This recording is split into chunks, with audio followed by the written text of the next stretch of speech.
So, well, hello, I'm Carsten Leck of JCI Germany, of the Investoren in Germany, and I have to say it at the very beginning. I'm absolutely honored because today we have a guest.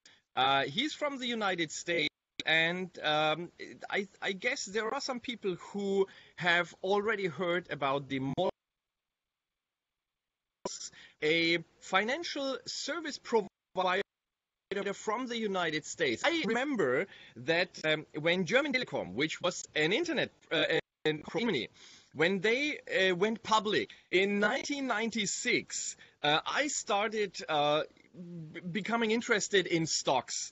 And at that time, I was checking for websites about the stock market. And after some time, I found Motley. And for me, that was a fantastic website because in Germany, everybody was, all the financial service websites were like very conservative, very serious. And this was a website that was really funny to read, and they had at that time, for me, strange recommendations. They had some different approaches to stock market investing, and I was absolutely fascinated. And they had a few books out, and I remember there were two guys, and they had these funny hats from Motley Fools, and I remember that was so funny for me. And I'm one of them is here today because. Who is my guest today? It's David Gardner. He is one of the co-founders of the Motley Fools, but he's so much more now. So first, let me say welcome to this live interview, and thank you very, very much for your time. You're very welcome, Carsten. I'm looking forward to the conversation, and I'm delighted to be joined by those listening in. Well, first, I think we have to introduce yourself. I mean, I know who you are, and of course, you know who you are. And in the United States, a lot of people know who you are. But in Germany, some people might have heard about it. I know that the German website is a very well-known website in the financial sector, but a lot of the JCs in Germany might not know who you are. So can you give us a little bit of a background of what you did in the past and what you are doing now? Sure. So we started the company, The Motley Fool, 26 years ago. And the purpose of the company was to educate, to amuse, and to enrich. And that's right up on our website, the very first day, educate, amuse, enrich. So we took the subject of the stock market and shares because financial advice, at least in the US, I won't speak for Germany, financial advice was often conflicted, was not always looking for your best interests as the person taking the advice. Yeah. And there was also not very much education in the US about how to invest and make good decisions about your money. So we thought that this was a good area for us to work within. And specifically, Carsten, of course, the internet was just starting. So we were big bulls on the internet. We saw the benefits of this medium to spread communication like we're sharing today, spread more awareness and literacy. And especially as investors ourselves, we love the opportunity to meet others through forums and discussions and learn about business and investing. So a lot of what we've done in 26 years is just growing from that initial place, two brothers starting a company. And today we have about 400 employees, and we're operating in a number of different countries, I think about 10 countries now. And fool.de is our website in Germany. But yeah, we are continuing to do the same thing we did back then. We're just reaching a lot more people. And I know that you have published several books on the topic of, there is one book called The Rule Breaker and so on and so forth. So, and like I said, I remember at that time you were really famous in Germany because your approach was different. You said it's to enrich, but also to bring fun to this serious topic about investing. And at that time, you were one of the most frequented websites on that subject. Yes, and I think an important part of what we do, while I certainly do celebrate, educate, amuse, and enrich. But an important part of being a fool, and we always spell it with a capital F. Capital Yeah. F fool is good. Small f fool, that is not good. You don't want to be that kind of a fool. But we love Shakespeare's jesters. They were Yeah. the wise ones in his plays. But primarily what we always try to do, we do with investing, is we challenge conventional wisdom.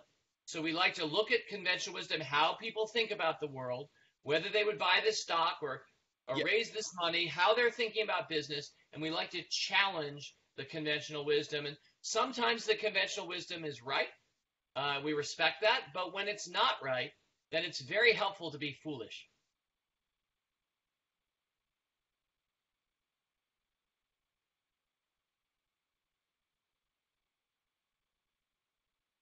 Um, you have written, of course, about the stock market, and you were very, very clear in your approach. You're not saying, oh yeah, you can do that, but maybe not. Well, we not really know. But you were always very clear on what your recommendation were. If you had the opinion one stock's not good, you said it. And if you said this is a stock that you can have in your portfolio in 10 years, for example, Starbucks was one of your big recommendations, then Yes. you said it exactly in that way. Yeah, that's very important for us, Karsten, is being accountable. And so when we give our opinion and our advice, people follow us. The way that we get paid today as business is primarily for subscription. People subscribe from one year to the next. If we do a good job with our advice, then they'll keep subscribing. And an important part of our advice is that we always score ourselves.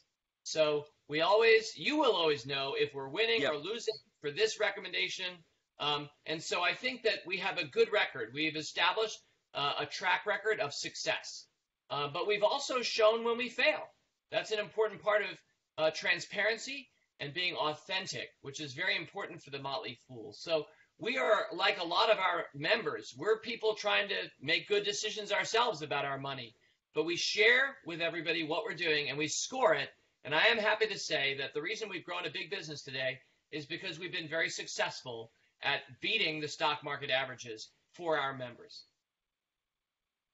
I mean, you are talking now about success all the time.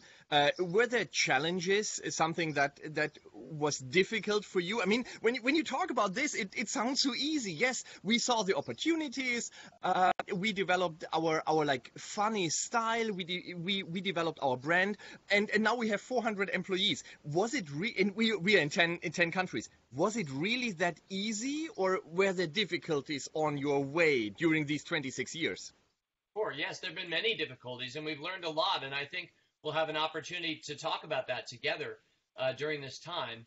But I can highlight one, which was the year 2001. So 2001, as you'll remember, after the excitement of the 1990s and the growth of the internet, all of a sudden, a lot of things went wrong in 2001. The stock market went down dramatically. A lot of early internet companies went out of business. We had a terrorist attack in New York City and Washington, D.C. The stock market closed for a while. It was a very difficult time. So here's a funny truth. We had more employees in 2000 than we have today. So when I say we have 400 Really? today, in the year 2000, we had 435. So, and unfortunately, by the end of the year 2001, we had gone down to 85. Right? We lost three-quarters of our staff. So that is a dramatic example of when it wasn't successful and how you have to be resilient as an entrepreneur. And I'm happy to talk more about that and share more lessons a little later about that. But certainly in 26 years, whether it's our business or the stock market in 2008 and 9 was very, very weak. So yes, it's not just straight up like that, right? There's all kinds of things that we learn and trials that we have to pass in order to get to the success of today. And that continues in the future too. So this is for me that is absolutely fascinating, especially when I think about how you started. You started in 1993, if I'm correct. correct? Yes, 26 years. Um, and you were picking stock. I remember in Germany at that time, stocks were like, they were like the holy grail. Everybody was talking about stocks. We had the DAX, which is our 30 most valuable companies, like you have the Dow Jones or the Nasdaq 100. But Yes. at that time, stock picking was, it was for these financial wizards who had these insights. And Germans are not really good at stock market investing. So what they did was they were buying fonds, and some obscure other instruments. So why were you fascinated in stock picking? What was it that brought you? And especially, why why did you share this or your knowledge at that time? So we were interested in stock picking by a father who raised us as children to learn about the stock market. So, and the reason that I think everybody should be interested in the stock market is because historically, whether in Germany, which has had a great stock market over a long period of time, or the US, or other countries, stocks have tended to rise somewhere 7, 8, 9, 10% on average a year. So this is a really good product that Yep. we are selling. We are selling an awareness of and creating interest in people investing in something that goes like that over time. And so we've tried to get as many people invested as possible. But for us in particular, we believe that the average person can do better, often on their own, than they would using a traditional financial salesman or broker or advisor. Because many of those people were not really working very well for you. And often customers lacked awareness of that. They thought that their financial professional was a good one. And yet we've discovered often that there were conflicts of interest and other reasons why I think you can do better if you take an interest in the subject. So again, we had a father who raised us with a great interest in the stock market. And so it was always our enthusiasm to share with as many people as possible and get them interested and educated about investing.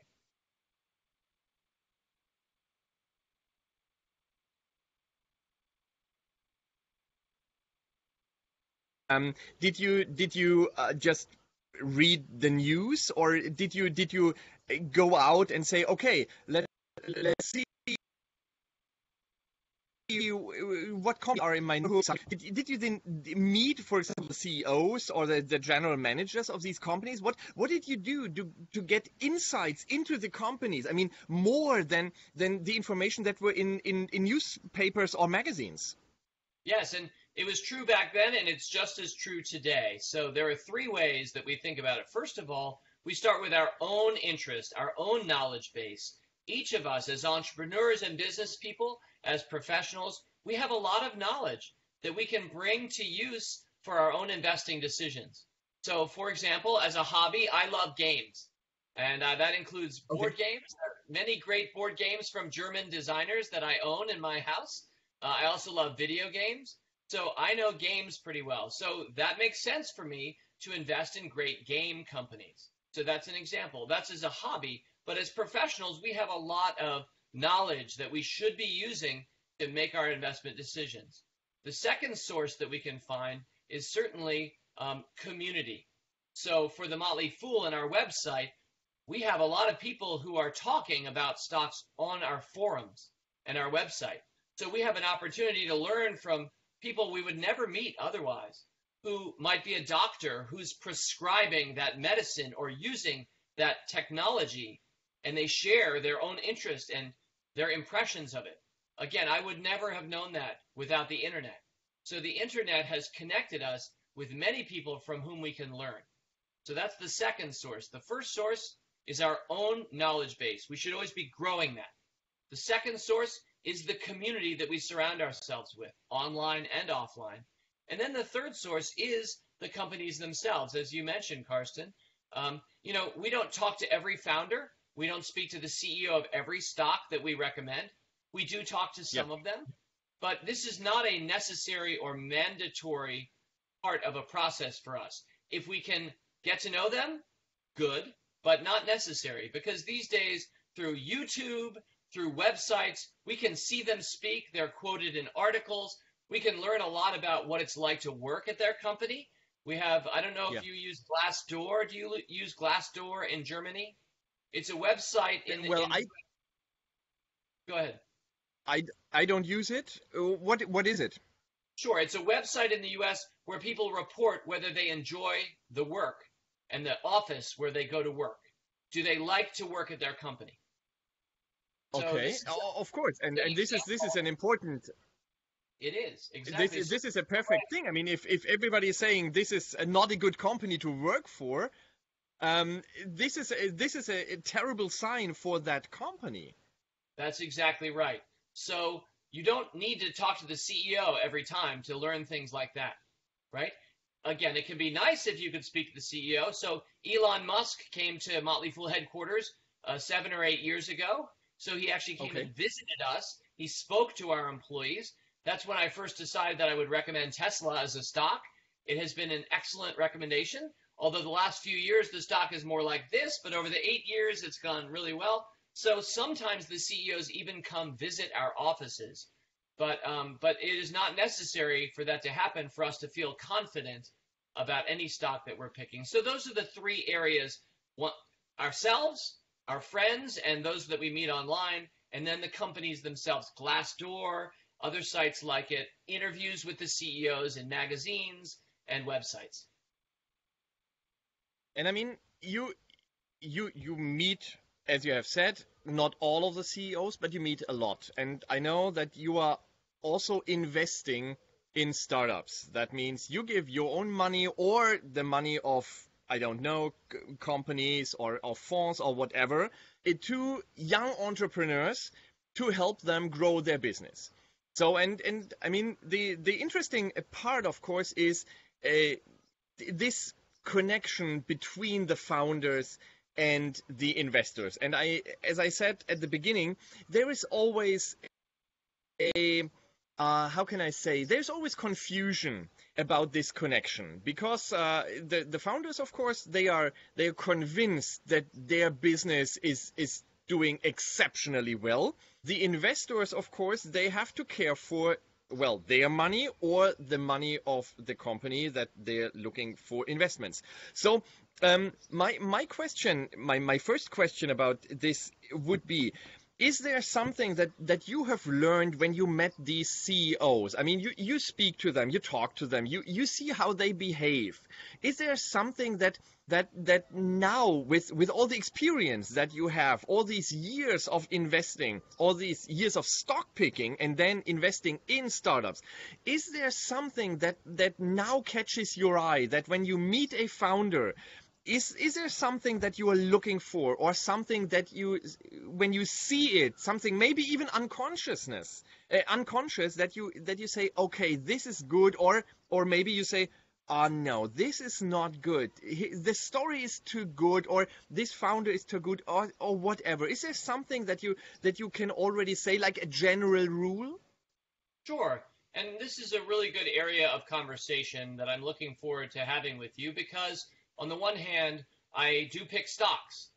So those are public market shares. Those are big companies, right? Yes. But we Yes. also at the Motley Fool have a venture capital fund. So and we've been managing that for the last several years. Okay. And so we do have experience investing in small private companies. And for us, just so you know, and for our audience, we invest at the Series A round. So this is, one step after that first maybe angel round or friends and family, right? So we're the Series A investor. There's also B and C where it gets bigger later. So just so everyone knows my perspective, it comes from being a Series A investor when we're talking about startups. When I'm talking about investing in Tesla, that's been a great investment. It was a much smaller company 8 years ago, but still, as you know, even 8 years ago, Tesla was quite a big company and had already had all its venture capital and gone public. So I'm comfortable talking both about public companies and about startups. And how I look at them is different. depending on which we're talking about. So I think Yes. you are focusing right now on startups. Yes, exactly, exactly. Because I mean, in Germany, as you know, we have a startup culture, but it's small. It's not like in the United States. I know that a lot of startups are concentrated, of course, in the Silicon Valley and in New York, and there are some other hubs. I mean, we have something similar. Everybody is focusing on Berlin, but you also have a stock market a startup scene in like Munich or in Hamburg, but there it's small. Berlin is really like the center, and Berlin competes with like London, Stockholm. These are the big European hubs. So Yes. of course for German startups and German founders, it would be very, very interesting to get your insight on how to invest and how what you do when, for example, you decide where to put your money. When you decide, okay, I have like 3 or 4 or 5 companies where I can make an investment. How do you decide where to invest? What is important for you as an investor? Yes. All right. So my first point, maybe I have 3 or 4 thoughts in my mind, but just the first one Yeah, is just about when yeah, I meet the founder. You know, what do I want to know when I'm speaking with a founder? And so yes, for me, I want to understand why they started their company. Why? I mean, okay, they have many things they could do with their time. So why this yeah, idea and why now? So what is the mission? What is the purpose of the company? This is a very important thing that I look at for companies of every size. Earlier, okay, I mentioned to you for the Motley Fool. We're here to make the world smarter, happier, and richer. Educate, amuse, enrich. You know our purpose if you know me, yeah, because we've talked about it. So I want to know for any founder, what is the purpose of your company and why are you starting it? And there's no bad answer necessarily. Some people are serial entrepreneurs. For them, they might say, well, this is a company I'm just starting now, and I already have 2 other companies, but I like this idea, and this person may say, and I'm getting a team together, and we're doing it. Or, by contrast, somebody else might say, I've wanted to do this my whole life. I'm spending all of my time on this. So these are very different answers. So yeah, I want to know, why are you starting the company, and what are your okay, goals? So maybe a okay. So second. so this is the first thing that you ask a founder. Yes. And then Okay, the second okay, the second thing that I wanted to say is, what are some of the characteristics that I would like to see that we, for Motley Fool Ventures, which is our venture cap fund, what do we look for? What are the characteristics that we're looking for in our founders? So here's a quick list. Okay, so we like okay, people who are tenacious, right? So okay, I would say we were tenacious. I described for you earlier that we grew a company. We laid off 3/4 of our staff in 1 year. We started 8 years later. We had to lay off 3/4 of our staff, but we did not quit. We kept going and we rebuilt. We changed our business model. We changed our financing. We learned a lot, but we kept going. So here we are 26 years later, bigger than we were before, but we know how tenacious and resilient it was for us to get to where we are here. So yeah, tenacious yes, and persistent. But here's a second trait: coachable. Somebody who is open to receiving mentorship, coaching. So obviously an element of humility, but we still like people who have confidence, but that yeah, they be coachable. So that's number 2. And then I'll give you 3, 4, and 5, and then if you have more questions, we can talk about that then. Number yes, three, please. number three, we like people who are transparent and honest. We want to Okay, have a sense that they're telling us the truth and that they have surrounded themselves with a team of people that we can trust. And if things aren't going well, they're going to tell us that. That's okay. We know things don't always go straight up like that as yeah, a startup. So it's very important for our relationship to have people who are yeah, transparent and who freely offer information. Number 4, optimistic. This is very okay, important. Very important. There's a great line from, I think it was Henry Ford, who started the Ford Motor Company here in the United States. Here's the line. He said, "Whether you think you can or whether you think you cannot, you are right." Yeah. And Yes. so this is very important for startups. You need to have people who believe that they can make it happen. Because really, optimism is not just a state of mind or an emotion. Optimism is a creative force. And optimism is what gives us sometimes the resilience and the tenacity that we need. So that's number 4, optimism. And then number 5, I would say somebody who can really build teams. Build teams of people who are inclusive and diverse. We really appreciate it when we see people who look different on a leadership team. Certainly, the age of the white man, and I'm a white man, and I think that you're a white man, and there are many in Germany, Well, and there are many in the United States, right? But I think that increasingly, Germany has been very open to immigrants, certainly in recent yes. years, which Yeah. I think is a strength. I know that it is controversial, but also here in the U.S., there are questions about immigration. I am a big fan of immigration. I'm a big fan of diversity and inclusiveness. And so I want people who can build teams with people who are different from them, who can add value. So there are 5 traits that we look for. So let me ask you this. You said team is important, and you also said that you want honesty from a founder. So let's start with honesty first. Does that mean that a founder should tell you all the bad things, everything that's not going well? Is that what you mean with honesty, or what type of honesty do you want to see? Right. Well, so I don't think anybody has to share every bad thing, because a lot of those bad things are very small and insignificant. Okay. So we don't want founders who are unloading on us all of the problems that they see.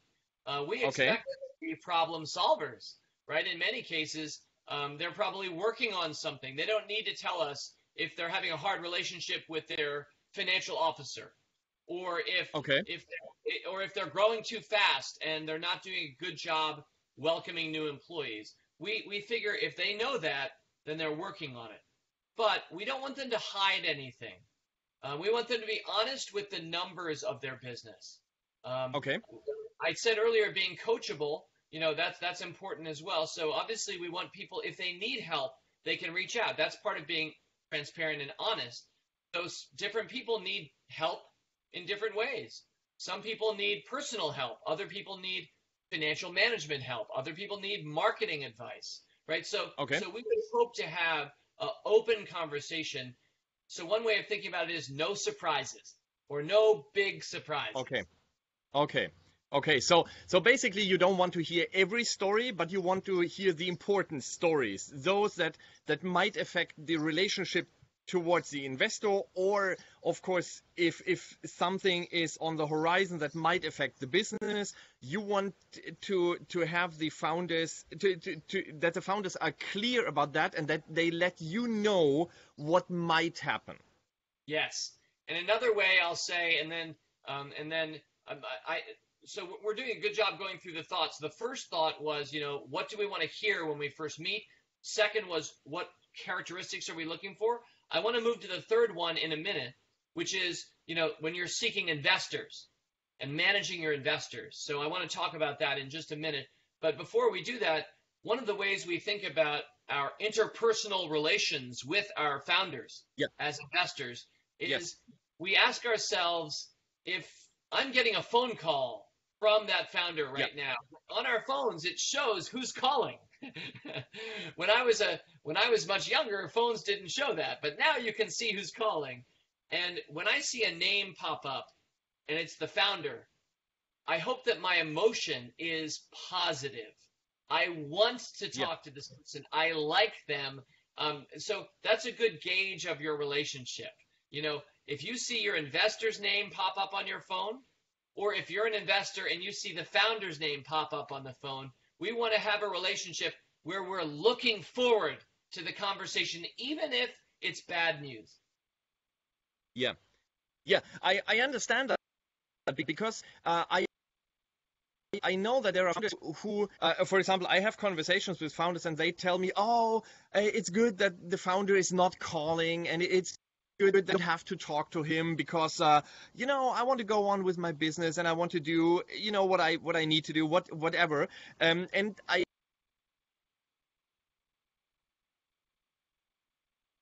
It's not wasting his money, and you want to have them on board. It's not that you say, oh well, yeah, it's an investor and he gives me money, but apart from that, he's a bad guy. I mean, you want to have them. You want to have his wisdom. You want to have his connections, his network, everything. And so you should be happy if he calls, because he's not stealing your time. I mean, normally if an investor calls you, he has something important to say, and you should look forward to that. And this corresponds, I think, a little bit with what you said before. I think it was your second, was it your second trade, where you said that you should be coachable. And I think this is an important point, because someone who is coachable, he's interested in ideas and in the opinion of the investor. And if he's not interested, then I think something is wrong. Is that what you mean? Yes, you've put that very well. I agree with that. And the founder knows his or her business better than the investor. And I hope every investor knows that, right? We never assume that we know more.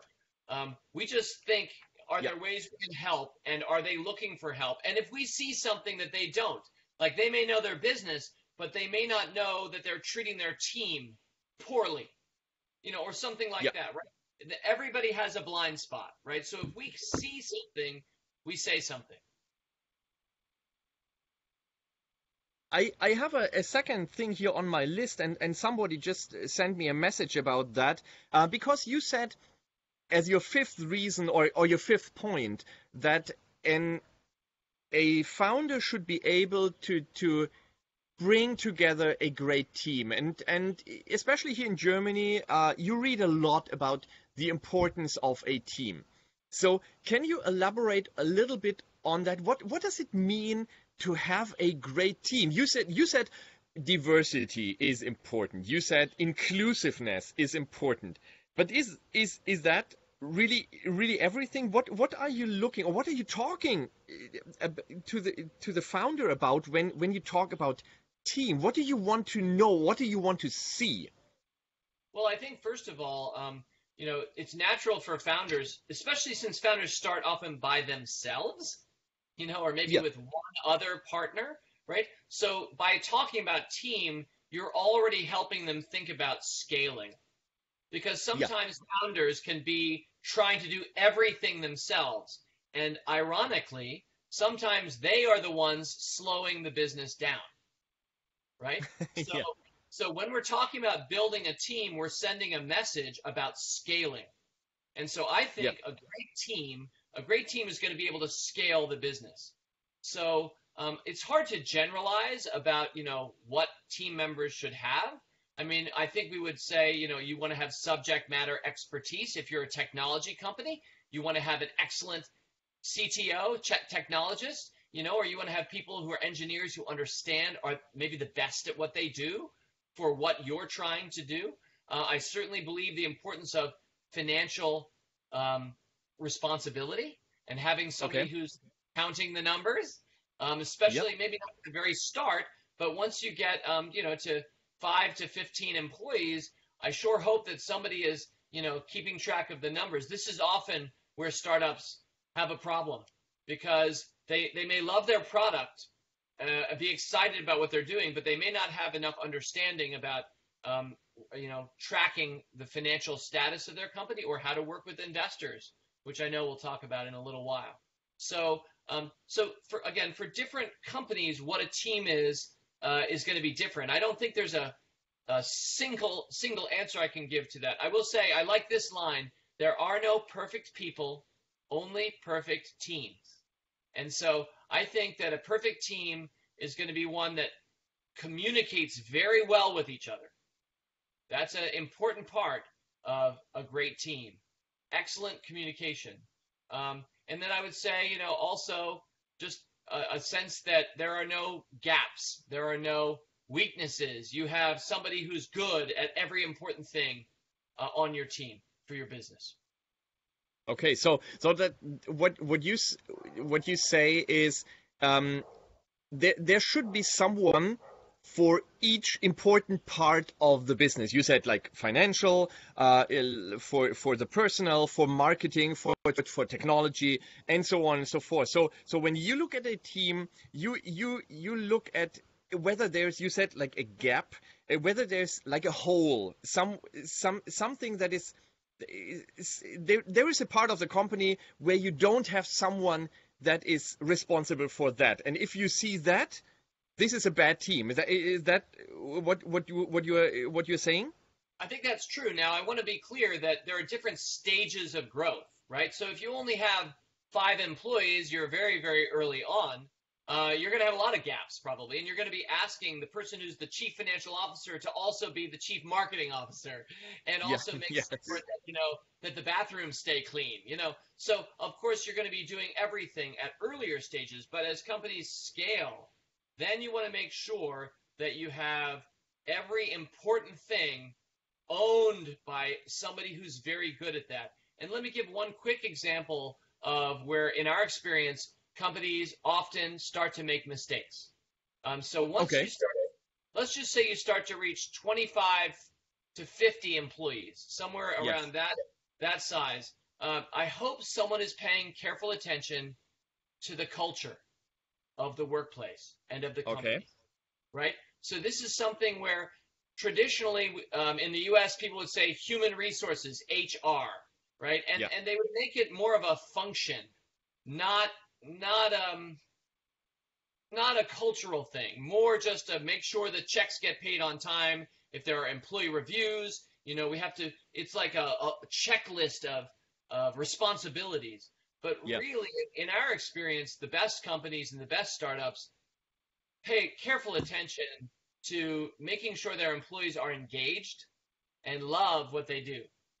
And so for us early on as a company, for example, I'll give one example from the Motley Fool. When we reached about 100 employees, we started to have our first employee who was full-time wellness and the health of our employees. So that person's job, their only job was to meet the other 99 employees and just talk with them a few times a year and see if they're healthy. And could we help you? What could we do better? And so we started adding healthy snacks, and we started to have pizza day to keep it fun. I don't want to make it too much about health. And pizza's not healthy, but still fun, right? And so we started to pay careful attention to the health of our employees when we're still a small company. So that's an example. I'm not saying every company should do that. I think founders need to decide what culture are they going to have, but pay careful attention. Be an anthropologist for your own culture, right? Pay careful attention to that. I think often startups start to miss that. They start growing fast, or they're just not paying attention to that. Yeah. And I think it's a very, very important point that you raise here, because when companies grow and they get more and more employees, very often they forget that it's about the people that are in the company. And they focus on the next innovation, they focus on the next sale, the next big customer, and they forget that who is making the sale? It's their employees, it's the people who talk to the customers, and they make the sale happen. If these people are not happy anymore, then they might leave, and then they might take their knowledge with them, and they might take the knowledge about the sector, the everything with them, and then the startup will lose. And there are a lot of startups also here in Germany that have a lot of problems with exactly with that, what you called culture. Yeah, so this is just one example, but to me, often overlooked on your team is somebody who's great at doing that. Well, now we spoke a lot about what what makes a good startup, and what you are looking for in a startup when you want to invest. Now, of course, there are a lot of startups who are nervous when they know they have to present their company to an investor, because they know there are two outcomes. First is they might get a lot of money, or the other thing is they might get nothing. And of course, they want to get the money. So they try to prepare themselves. They try to prepare their team. They try to prepare the presenters who will talk to the investors. They want to prepare, like fact sheets, or they have a PowerPoint presentation or whatever. So what is your advice for these founders or for these presentators? How should they prepare themselves, their company, for the investor? Should they do any preparation? And if you say yes, of course they should do. What should they do? Please, can you help clarify this mystery? Yes. So earlier I said that I had 4 big thoughts for you. So now we've gotten down to number 3. And number 3 is different from number 4. They're both on this topic. But number 3, let's talk about just finding your investors and managing your investors. And then number 4, let's talk about the pitch and the communication when you're trying to get investors, right? So first, I just want to talk about just finding investors, and then we'll later talk about how to do a pitch. Okay. So first of all, I think that you should start thinking about who's going to be your investor before you start needing the money, right? So always best to meet investors before you are looking to raise money. So that way there's not the pressure, right? There's not pressure. I need to close by this date, these sorts of things. That's not part of the conversation, right? So I think investors don't like to be rushed. And so if they can get to know a founder and her team, stay connected through calls, through emails, get to an investment meeting, that's by far the best. So how do you do that? Well, the answer is you start to build a network, right, of warm connections. Warm meaning it could be hot, they could give you money, and warm meaning friendly, right? So warm connections, but you start before you need the money.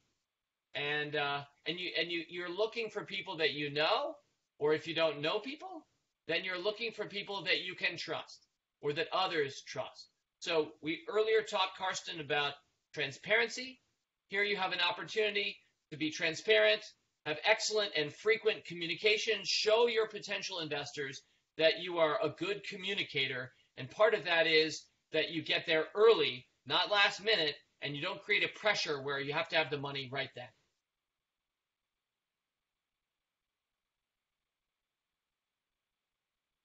A person who is an investor, and he said founders should never forget that investors are also human beings. So this corresponds a little bit with what you said. A lot of founders, they think of an investor as like a bank. They give me money, so that's it. But what you are saying is basically, well, first you have to talk to them. First you have to get to know them. First they have to get to know you. Apart from all the business side, they want to know, and this corresponds again with what you said before, that an investor wants to know who is a founder. What is he thinking about his business apart from, oh, he wants my money. And so this connects. Is that correct? Is that your experience? Yes, that is my experience, and I want to add one more example or aspect to this conversation, because the reason that you want to start early thinking ahead about what money you need before you need it and from whom is because the importance of alignment is absolutely critical. So you want to make sure that your timeline is the same as your investor's timeline. You want to make sure that your love of your business is the same as your investor's love of your business. You want to be aligned. If you are not aligned in the most important ways, then things can go very badly for either the investor and or for the company and the founder. So part of those warm connections you're making is that you're looking for who is aligned with you, your time frame, and your thoughts and expectations and hopes for your business. So now let's say you have like 2 or 3 of these potential investors,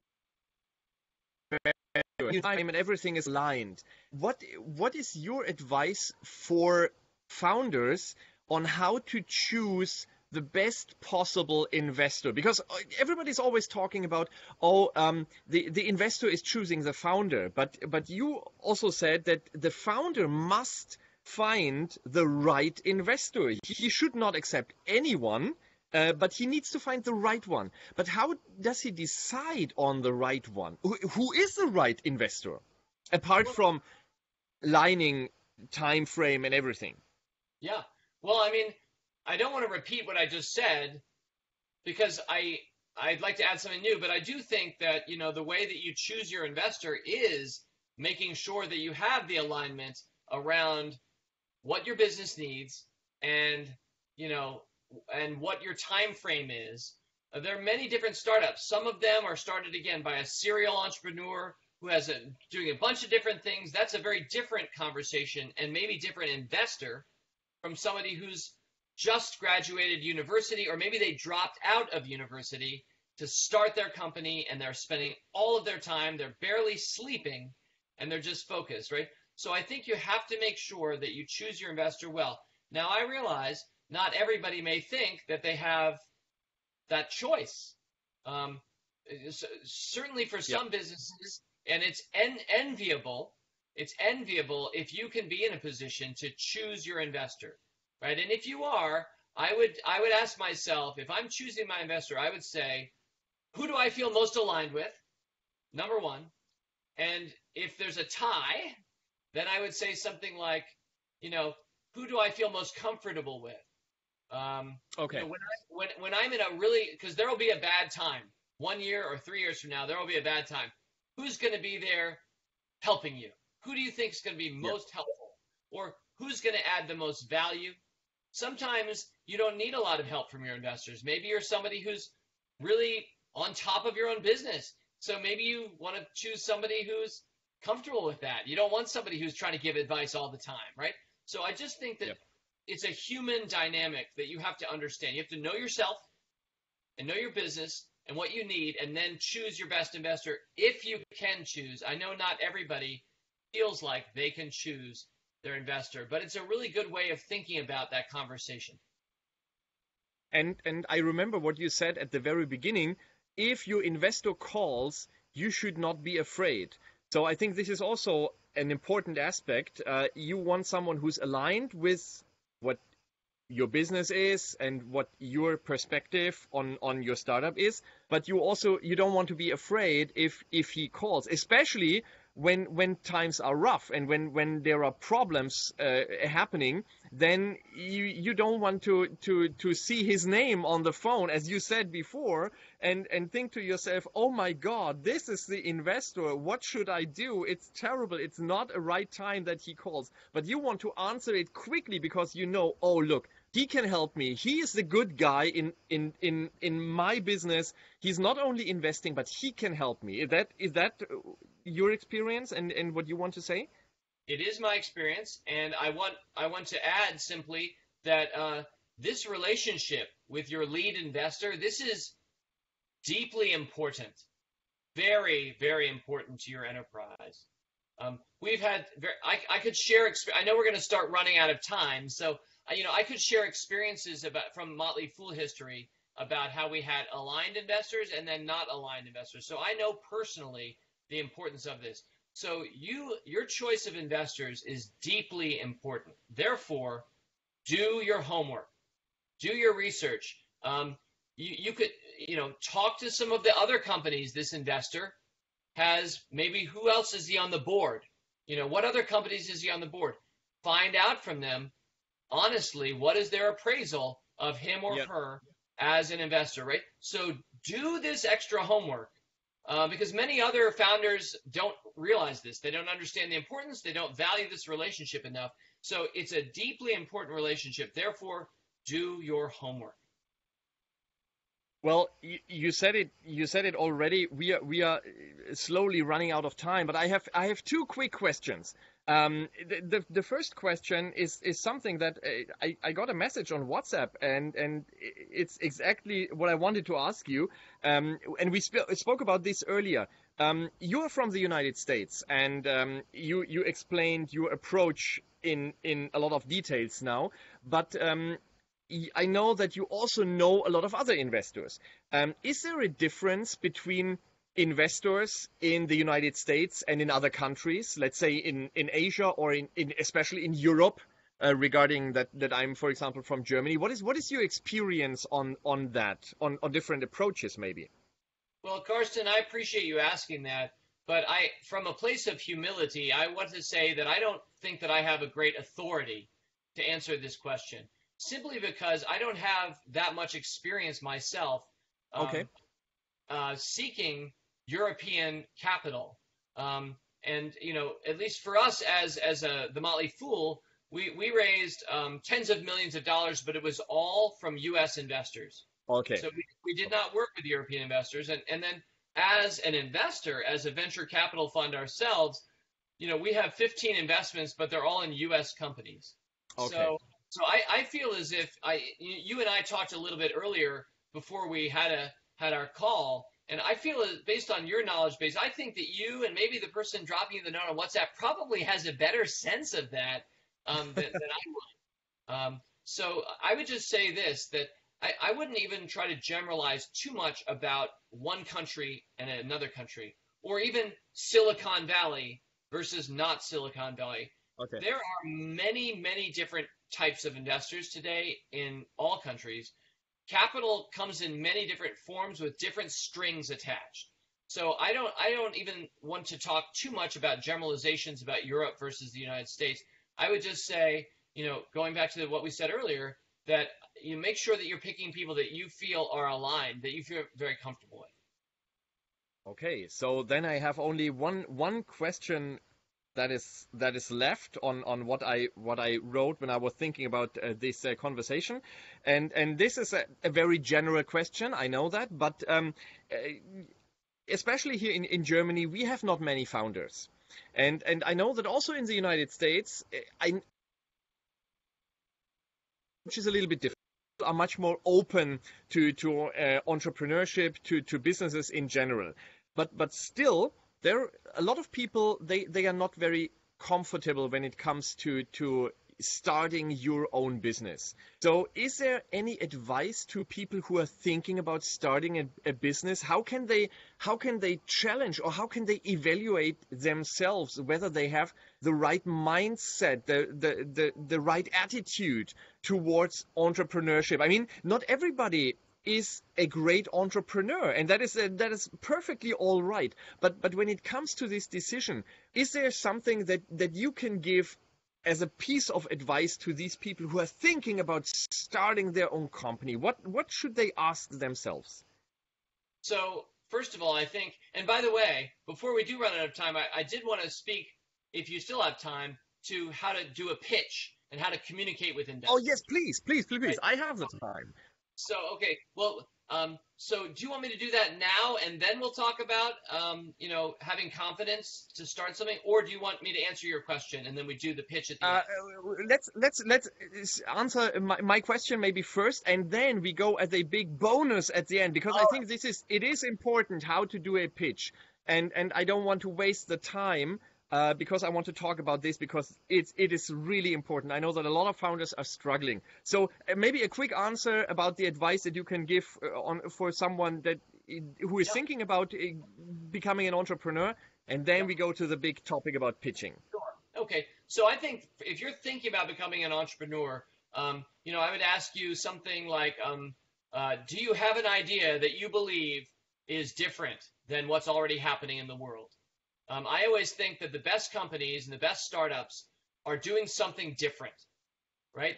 Entrepreneurs seize the industry. They probably know the industry very well, and they're like, somebody is being underserved, the customer is being underserved, or partners or suppliers are being poorly treated, or whatever it is, or maybe you have a new idea, a new technology. No one has had this idea yet, I think you have to bring something better to the table than how the table is already set.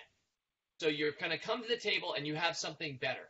Now, in terms of confidence, I would say if you're really new, start small.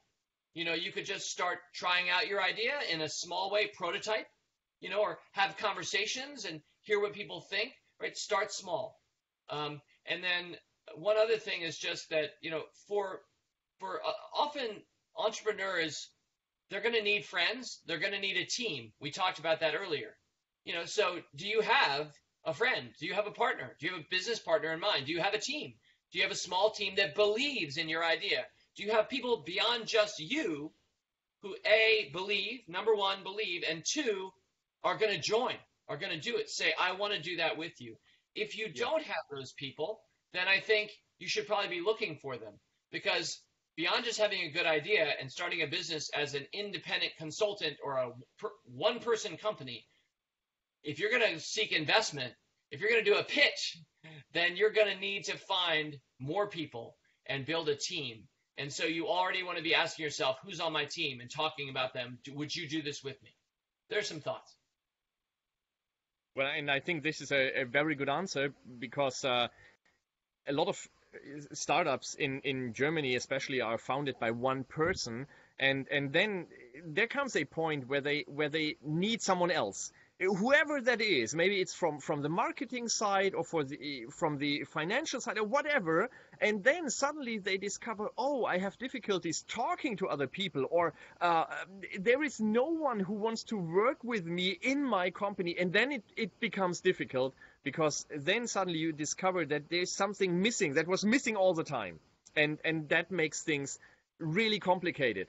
And especially when it comes to, and you said it already, to pitching, and you mentioned it a few times throughout this interview. So what are your thoughts on that as a bonus towards the end of our conversation? I'm really curious what you have to say about that.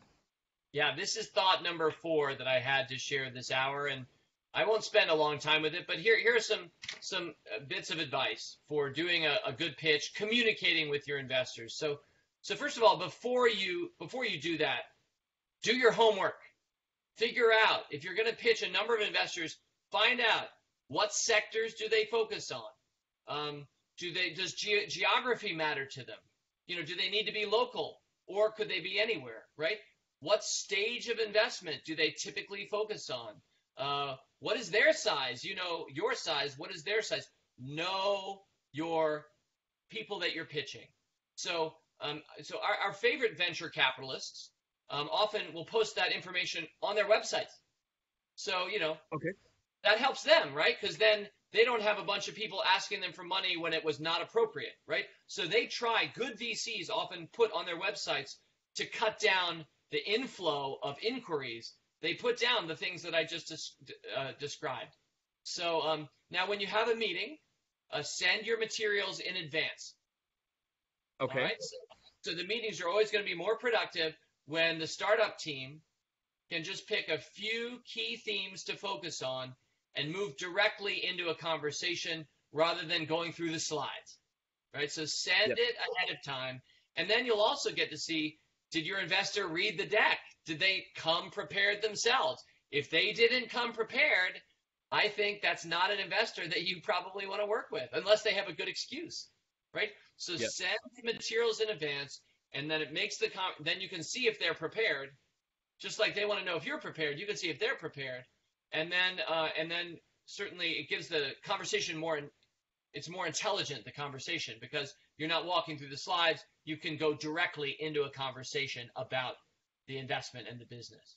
So, investors, a little bit more here. Investors are going to want to understand how well that you know your own business. Do you know your pipeline?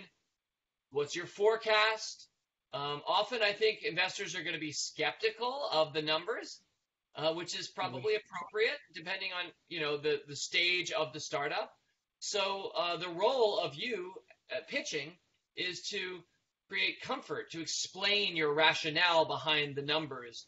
Maybe you're humble. Say, we don't know if we're going to hit the numbers or not, but at least you're explaining to them because they're going to be skeptical of the numbers. So, how have you built a better product than your competition? Earlier I said, what makes you better? Why are you even here? Why are you doing this? You better have a better service, a better idea, a better product. And then finally, what does your talent look like? The investors want to see a team. They don't just want to see one brilliant founder, because again, investors know if it's going to scale, you give the capital, if it's going to scale, it's going to have to be a team. So they're going to want to know, are you able to attract exceptional talent? This is very important for any investment that we make. Can I ask you a question? Because you said you're wondering whether, or the founder should wonder whether the investor has read the deck, the pitch deck. So I know that a lot of startups are focusing a lot on this pitch deck. They make it fancy and they are slides over slides. Is this really what an investor is looking for, or what is your advice on this presentation material? What is it that investors really want? Yeah. So there are two situations. There's either a presentation like you're on a stage in front of an audience. That's one answer. And then the other different answer is if this is a quiet meeting in a room with investors. Okay. So for the first situation, you want to have as few words and numbers on your slide as possible. You want to be a storyteller. You want your slides to be photographs and pictures, and you're gonna give the information with your voice. But don't put a bunch of bullets with a lot and then read the bullets to people in the audience. This is not the way to win a pitch session, in my experience. So in that first situation where you're presenting, you need to be like Steve Jobs, who was a wonderful storyteller and kept it very simple with the background pictures as he spoke. But now in this second situation, when you're in a quiet room just with potential investors, the way that I like to do that deck is you want to have not many slides. You want to have just a few slides, right? And then there's an appendix, and there you have all of the information that anybody would want, that you can just show them that if they want to go into the appendix, if they want to go into the extra footnotes, you have all of their questions answered and the data and these sorts of things. But up front, 6 to 10 storytelling slides, big picture, why we should invest in you. So does that make sense? It makes perfect sense. What you're saying is that like a pitch deck has two parts. The first part is I don't want to say general overview, but as you said, it should give the big picture. It should give an investor who is interested in the details. He can go to part 2. And there he should be able to find all the details about the team, about the business, about the market, whatever he wants to know. So the first is to give, sort of an overview, but the important points. Yes. But then in a second part, it should give all the hard facts, all the details, everything to answer the questions of an investor before he talks to the founder. Is that correct? Is that what you're saying? Yes. You have put that very well. And one thing I like to see in the storytelling, the general overview part, is I like to see a very compelling reason or question answered or explanation about why this business is exciting. So I want to be excited by your startup.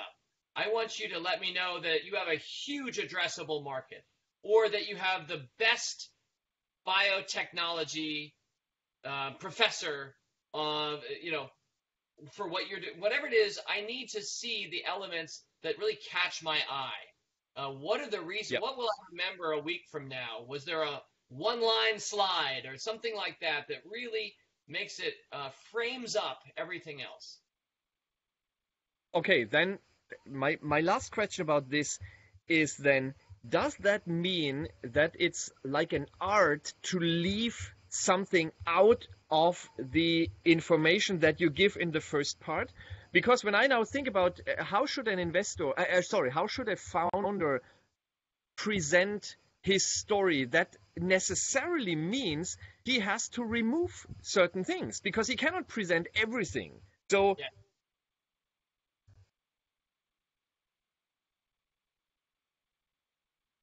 So my reaction, Karsten, to this is that I am a fan of what leaving. you are saying, and I know that especially for Germans, this is very, very, very difficult.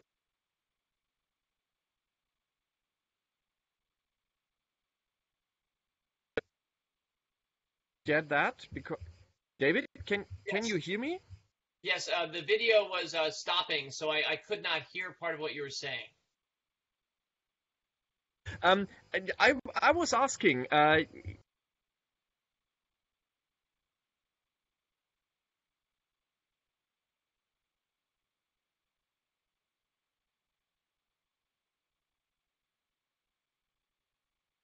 Unfortunately, I'm not getting any video or audio right now, Karsten. I hope you're hearing me, but I can't hear you.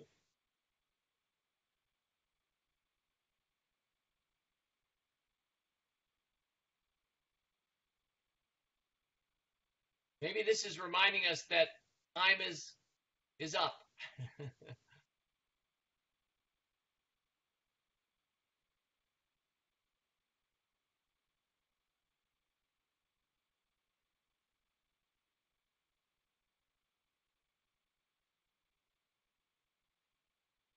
Okay. Sorry about that. There was a problem with my connection, but I hope now the connection is back. Should I repeat my question? Yes, yes, you should because I did miss it, but now the connection is back. Okay, perfect. My question was, you said that if someone makes their presentation, and especially if they make the first part where they present the big picture of their startup, Yes.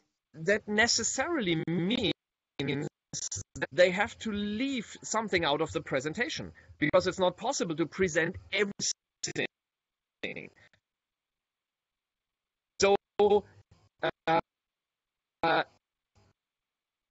in my opinion, they find the things that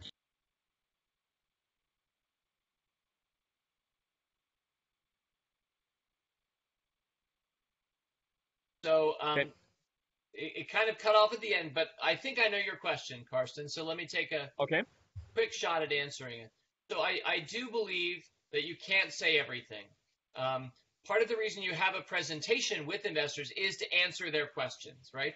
And so if you leave things out, you leave an opportunity for them to ask that question and you already have the answer. So if you are thoughtful about something that you're intentionally leaving out for good reason, then you know that and you're ready for an answer when they ask you that question. You should always be thinking about what's the question that they would ask, and you can always try your pitch out on Friends.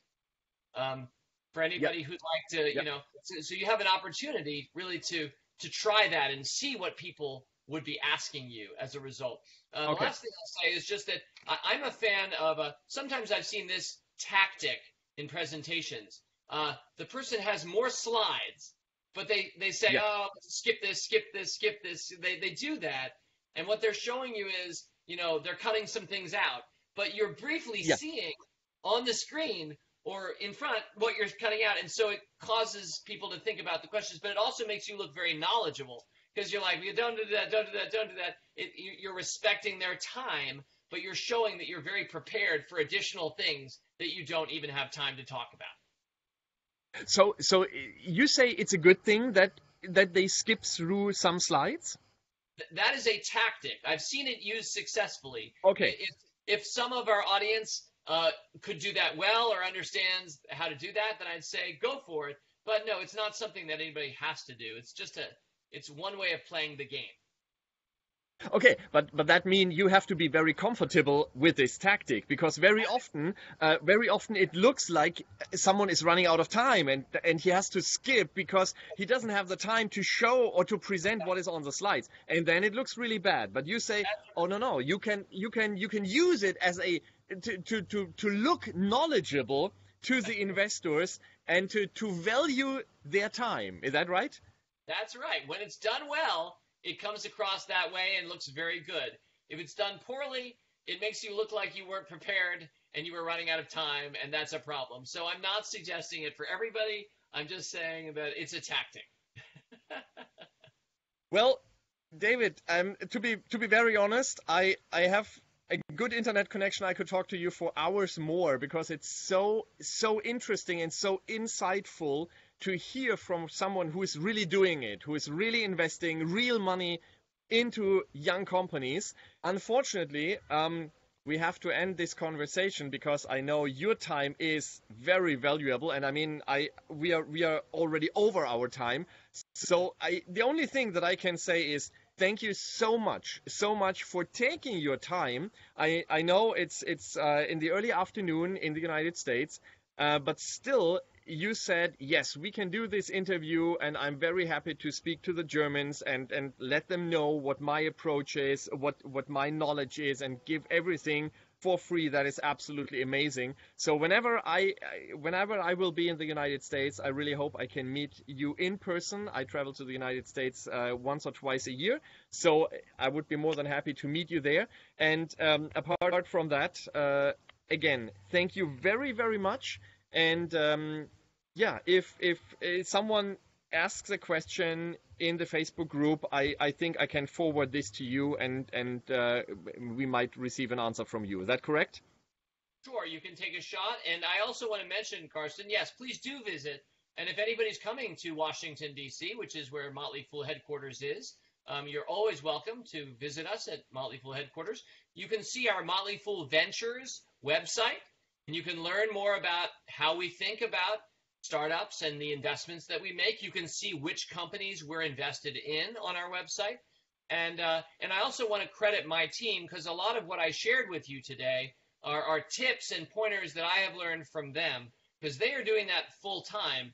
For me, I spend most of my career still picking public market stocks like Tesla, not working directly on the venture part of our business. So I got excellent advice from my team, and we would love to meet with entrepreneurs who would like to come visit us or get to know us. Well, that's an absolutely fantastic invitation. Thank you very, very much again for your time, for all the knowledge that you shared, and it was an absolute pleasure. And yeah, again, thank you very, very much. For me as well. Thank you, Carsten. Fool on.